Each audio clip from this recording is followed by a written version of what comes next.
Hello again.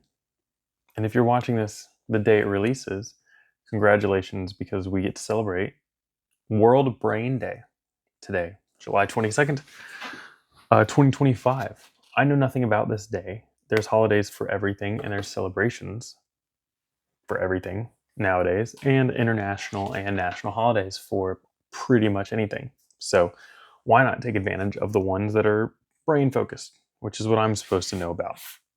But brain and mental health are not the same fields of study, they're just very similar. I'm not a brain specialist technically. Those are more your neuroscientists and potentially the person who wrote this, although I don't really know what her letters in her name are. Why am I saying wrote this? We're not going into articles.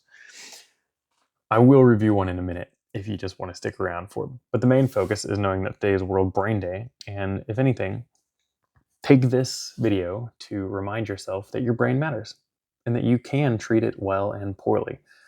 I believe Warren Buffett has a really cool quote that I really like about, it's more of an analogy quote, but he's talking to his students and he'll say, what if you received one car, you turned 16, the day you turned 16, and it's in perfect condition. It's a fantastic car, actually.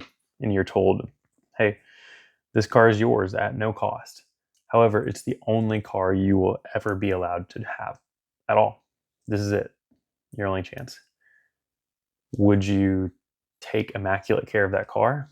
And most people would be like, yes. And he's like, well, that's your life as well. So you get one life, you get one body, you get one mind, you get one brain. So, will you take care of it? Is the question. And a lot of people, through actions, not words, have said no, they will not. They will actually do quite a lot to destroy it. So, an encouragement for you that we shouldn't take our bodies and our brain for granted. They're actually really cool and precious things. And despite people often taking them for granted, you can turn that around at any time. So, today's World Brain Day. Take care of your brain. That includes sleeping well, exercising, eating well, living well as much as you can. And no, that does not mean having a lot of money for any of those things, actually. Circumstances are always a factor, but the amount of times I hear people using resources as a reason why they don't take care of themselves, it's usually not as good of a reason as you're pretending it is. You can limit sometimes for sure, but it's not a full reason. So, anyway, and that's that. When I clicked on this alert on the bottom of my little panel on my computer, I clicked it and it took me to an MSN article. 6 things to do when you wake up for better cognitive function, recommended by neurologists. By Allison Knott is the writer. So, if you're sticking around this long and you want to hear their 6 things and my thoughts on it, great. It's also reviewed by dietitian Maria Laura Haddad Garcia. So, let's see what they say, as this is the pinnacle article to celebrate this day. So, number 1, drink a glass of water. Fantastic. Reminder, the article is titled 6 Things to Do When You Wake Up for Better Cognitive Function. I probably would have gone for something more holistic in terms of brain day, other than just start your day off well. But I guess if you do that every day, that stacks up. But I actually think eating what you eat is probably going to be the best thing you can do for your brain overall. Brain and activity. So both physical and cognitively challenging. So drinking water is good and it's good for your brain, but everyone does that and you still have brain deterioration. So they say cognitive function is not just a concern for older age. Yeah, that's true. It's a concern for everyone. But yeah, drinking a glass of water.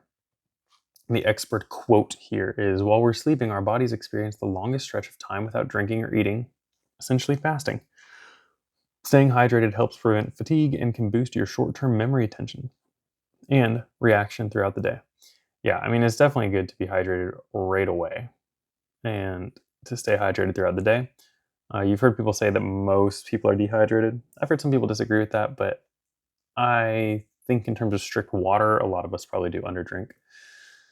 Number 2, expose your face to natural light. We've heard a lot about this. Light exposure early in the morning, often within 30 minutes of waking up, for an exposure time of between 10 to 30 minutes, depending on overall amount of light that is outside. Sometimes as much as 60 if you're in severely overcast areas. A lot of people recommend doing this through a walk. So this is getting regurgitated constantly, and I think it's great because it's good information. Getting outside or even sitting by a bright window within 30 minutes of waking helps reset your circadian rhythm, making you more alert during the day and priming your body for better sleep at night. Yeah, that's what I've heard as well. It just both wakes you up and reminds your body that we're starting the cycle over. Number 3, replace screen time with face to face conversation. While many of us turn to our screens first thing in the morning, face to face interaction is better stimulation for your brain. Um, Yeah, that's true. It's also just bad for your brain to jump right onto screens. So that's kind of left out here and more argues why you should use face to face conversation.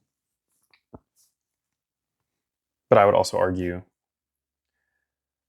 it's just really not healthy to jump right on your phone. You're getting parts of your mind activated right away and jumping right in for a lot of us to anxiety mode. There's some of us who looking at our phone doesn't cause anxiety, but there's so much data and evidence around phone usage and anxiety, and it spikes for a lot of people. So, um, yeah, apparently it also reduces risk factors for cognitive decline.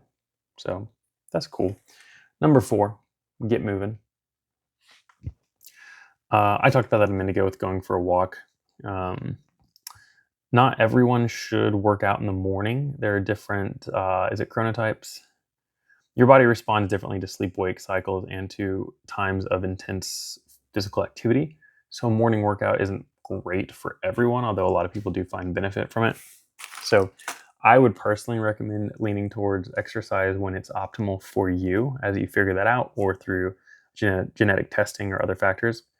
But I do agree that getting some kind of movement is helpful. And I think for a lot of people, that would just be a morning walk or pretty light cardio, maybe stretching, a stationary bike or something like that. Number 5, practice mindfulness. This is turning into a buzzword. And so I do hope that more articles and speakers refine what they're meaning when they say mindfulness. Because we actually have research that shows, in some cases, mindfulness increasing anxiety and stress. So it's heavily dependent on what you mean by it and what you're doing with it. The number one key that I give to most people for effective mindfulness is it's not emptying yourself, it is focusing severely. It's actually an extreme cognitive focus. It's not a empty and let it go and it disconnect this pop cultureified way. It's training your brain to focus on one thing. And that might be one thought, it might mean you're breathing, but it is not an empty feeling. And that's what I recommend for most people. This person says whether it's a few deep breaths, a quick meditation, or journaling, a mindful start to the day lowers stress hormones like cortisol and helps you feel more clear headed and focused. Yeah, great. Number 6, eat a nutrient dense breakfast. There you go. Uh, yeah, back and forth data on that, if things like fasting are good or not. I don't know, man. Do what you want.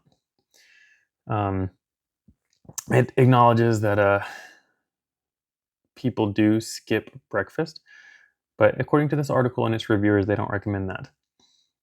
Specifically focusing on nutrient dense food to ensure optimal cognitive functioning. There you go. So they recommend breakfast with protein and healthy fats like eggs with avocado, Greek yogurt with nuts and seeds, or a smoothie with protein powder and nut butter. For how it affects blood sugar stability and fuels your brain. So trial and error. Talk to your doctor, nutritionist, whatever. I hear very mixed things. They're doubling down on eating breakfast, but I hear a lot of back and forth. I typically lean towards eating earlier myself, but I'm not a strict breakfast eater. So there you go. Other small tips: prioritize quality sleep, eat nutrients to support brain health, practice mini resets. Bottom line, be consistent with simple habits supporting cognitive health. Yeah, it's a super generic article in a lot of ways. And so I think most of us know all this already. If I were to say, hey, which of these 6 things should you not do? You'd be like, they all seem fine. So, um, I don't have a strict issue with super general and basic articles. Actually, one of the benefits of them is as a reminder to here's another just generic thing saying to do this. Some of us really do need to hear it 1,000 times. Some of these generic things are useless, like the mindfulness point in a lot of articles is just clickbaity and it's just wasting your time because the person doesn't really know what they're talking about when it comes to mindfulness. And they're just kind of regurgitating TikToks and other things that they've seen and just saying that they know about it. It is a reminder that just because you teach yoga or you have a therapy license, it does not mean you actually know what mindfulness is or meditation. Meditation being, in my opinion, easier to understand of the two, but mindfulness is very in depth, especially mindfulness based stress reduction. Um, there's a lot of research that has gone into what that looks like specifically. So, yeah, do healthy things. Take care of your brain. Happy World Brain Day. Is that I already forgot the holiday? What are we focusing on? World Brain Day. I didn't forget it. I got it right. My cognitive functioning is on point. There we go. Anyway, happy Tuesday to everyone and happy Brain Day. Take care of your brain and live a good life. That's pretty awesome when that happens. So that's it for today. See ya.